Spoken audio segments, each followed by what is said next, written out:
What if you could live the perfect life, full of joy, love, adventure, and success, all without ever facing pain, boredom, or failure? There's a machine that can make this happen. It can give you any experience you want. It can make you feel like you've climbed Everest, fallen in love, written a best-selling novel, or changed the world. But it's not real. None of it is. It's all an illusion, playing out in your mind. Would you plug in? The idea comes from philosopher Robert Nozick in the 1970s. He imagined a machine that could simulate any experience you wanted, perfectly. You wouldn't know you're in the machine. It would feel just like real life.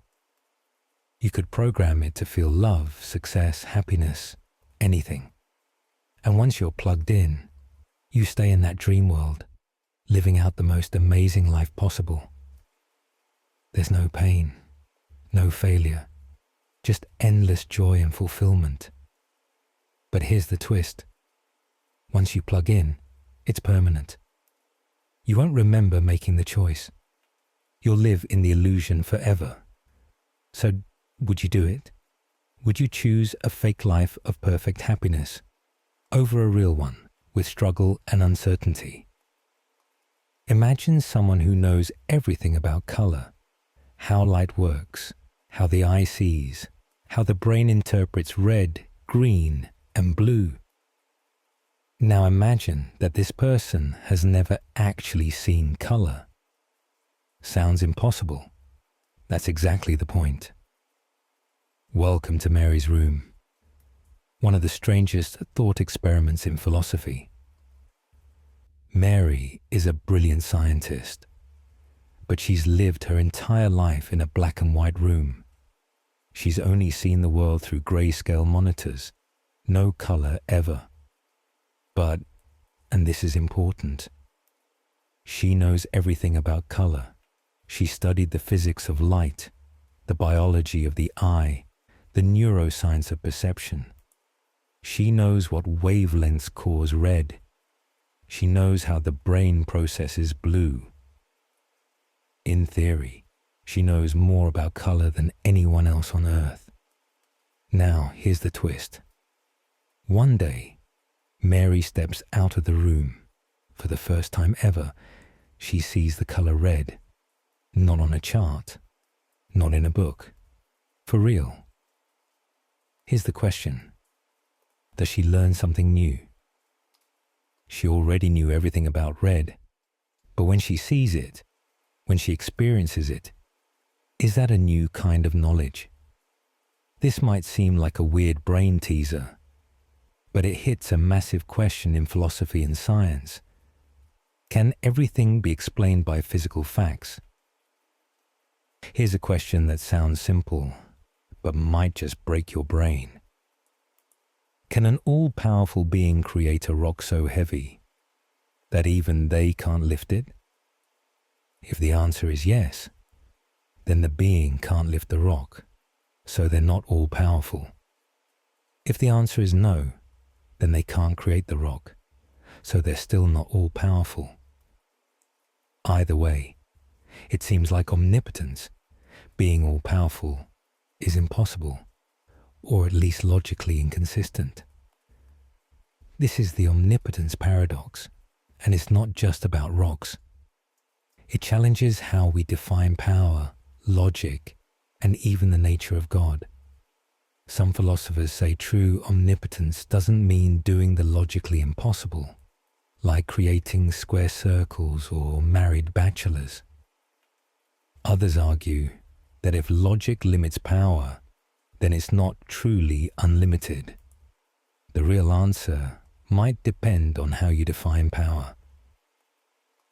If omnipotence means doing anything logically possible, then the paradox is just a trick question. But if it includes doing the logically impossible, then words like can and can't might lose all meaning. So maybe the paradox doesn't prove God doesn't exist. It just shows how limited our language and logic really are. What if you traveled back in time and gave Shakespeare a copy of his own plays?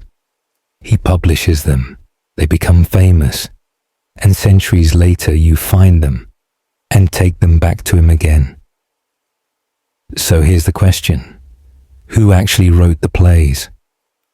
This is called the Bootstrap Paradox, a time travel puzzle where an object or piece of information has no clear origin. It exists, but no one actually created it. The term comes from the phrase pulling yourself up by your bootstraps, doing the impossible. In this case, it's like a song, a book, or a machine that exists because it was passed through time, with no creator. Let's say you're a big fan of Beethoven. One day, you go back in time, meet young Beethoven, but he's never written music. So you hand him sheet music of all his greatest symphonies. He copies them, becomes famous, and hundreds of years later, you learn his music and bring it back again. Who composed Beethoven's music? You, him, or no one? Let's say you're a big fan of Beethoven. One day, you go back in time, meet young Beethoven, but he's never written music. So you hand him sheet music of all his greatest symphonies. He copies them, becomes famous, and hundreds of years later you learn his music and bring it back again. Who composed Beethoven's music? You, him, or no one? Imagine a perfect city, no war, no suffering, no poverty, just peace, joy, and beauty. The people are happy, the children are joyful, the air feels like freedom, but there's a price. Deep beneath this paradise is a single child, locked away, abused, alone. The happiness of millions depends on the suffering of one. This is the Omelas Paradox. In Omelas, every citizen lives in peace and prosperity, but only because a single child is kept in misery. The people of Omelas know this. They're told the truth, and most of them accept it, because without that child's suffering, the happiness ends. The Omelas Paradox isn't just a story, it's a deep ethical question.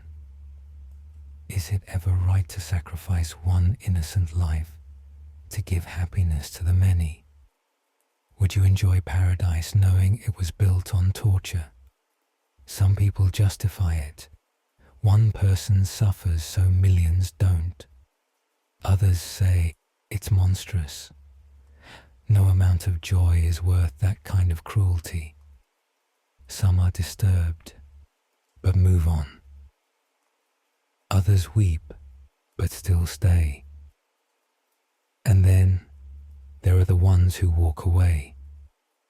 They can't accept happiness that comes from harm, so they leave, even if it means walking into the unknown.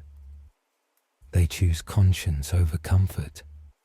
This isn't just fiction, it's a mirror.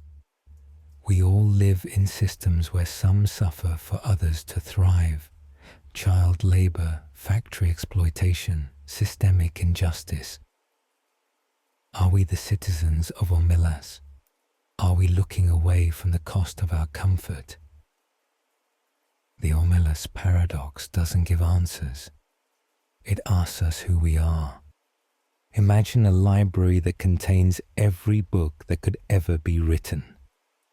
Every story, every fact, every lie, every version of your life, even ones you've never lived. It already exists somewhere in the Library of Babel. But here's the paradox. If everything is written, how do we know what's real? In 1941, Writer Jorge Luis Borges imagined a universe as a vast library. This library contains every possible combination of letters, punctuation, and symbols within books of a fixed length. That means it contains every book ever written, and every book that could be, from Shakespeare's plays to a biography of your unborn child, to a book of complete gibberish. It contains the truth about your life, and infinite lies that look just like it. Here's the paradox. If you have infinite information, you also have infinite noise. If every book exists, how do you know which ones are true? A perfect cure for cancer exists in one book, but so does a false one. A biography of your life and a million fake ones. When everything is possible, nothing is certain. Imagine a ship, an ancient vessel, once sailed by a great hero. Over time, its wooden boards begin to rot, so one by one, they're replaced. A year passes, then 10. Eventually, every single part has been replaced. Here's the question. Is it still the same ship? Welcome to the ship of Theseus Paradox, where identity gets rebuilt plank by plank.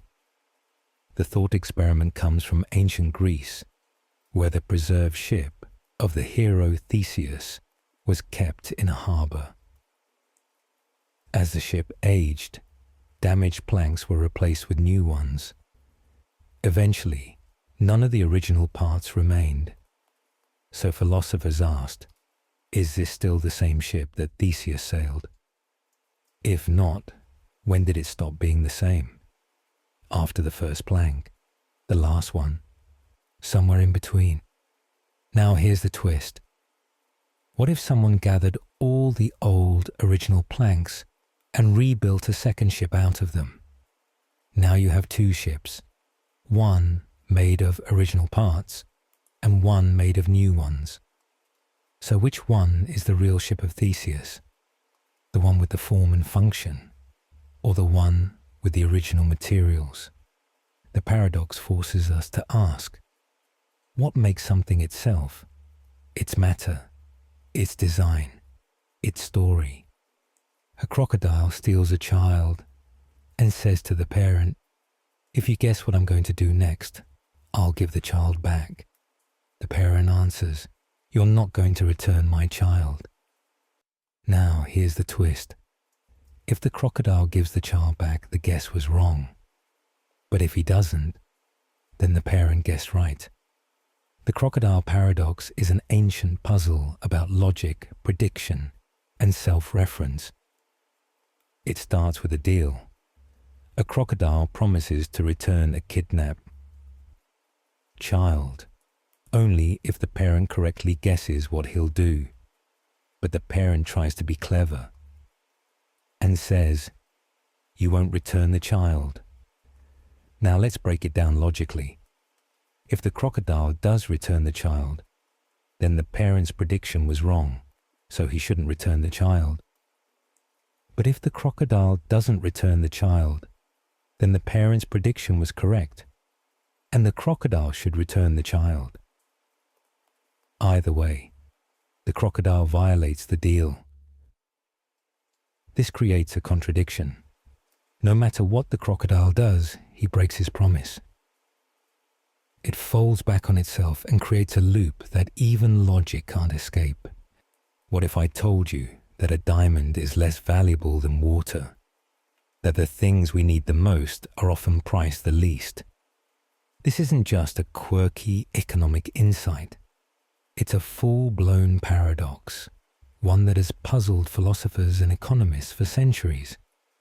Welcome to the value paradox, where our sense of worth, price, and necessity collide in a mind-bending contradiction. The value paradox, also known as the paradox of value or the diamond water paradox, asks a simple yet perplexing question. Why are useless luxuries often priced higher than essential needs? Think about it. Water is essential for life. Without it, we die in days. Diamonds, on the other hand, are mostly ornamental. Yet diamonds cost thousands of dollars and water just a few cents a gallon. Nothing is more useful than water, but it will purchase scarcely anything. A diamond, on the contrary, has scarcely any use, but a very great quantity of other goods may frequently be had in exchange for it. The paradox forces us to question, what do we mean by value? Imagine you need permission to get a job, but you need a job to get permission. Or you have to prove you're sane to avoid going to war, but asking to avoid war proves you're insane. This is the catch-22 paradox that traps you in a no-win situation, where every solution leads back to the problem.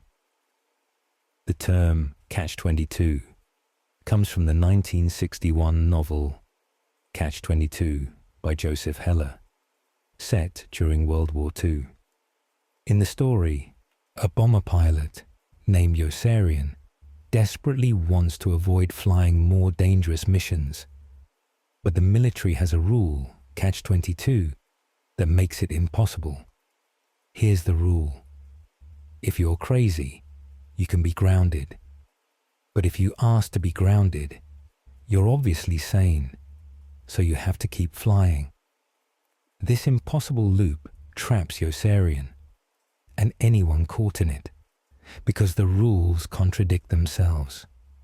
At its core, a catch-22 is a no-win situation created by contradictory rules or conditions. It's a paradox because you can't achieve what you want without breaking the rules, but the rules prevent you from breaking them. This paradox feels like endless loops with no way out. 10 paradoxes, each one quietly unraveling the world you thought you knew. Which one lingers in your mind long after this video ends? Share your thoughts below, and if you dare, subscribe to explore the unknown with us.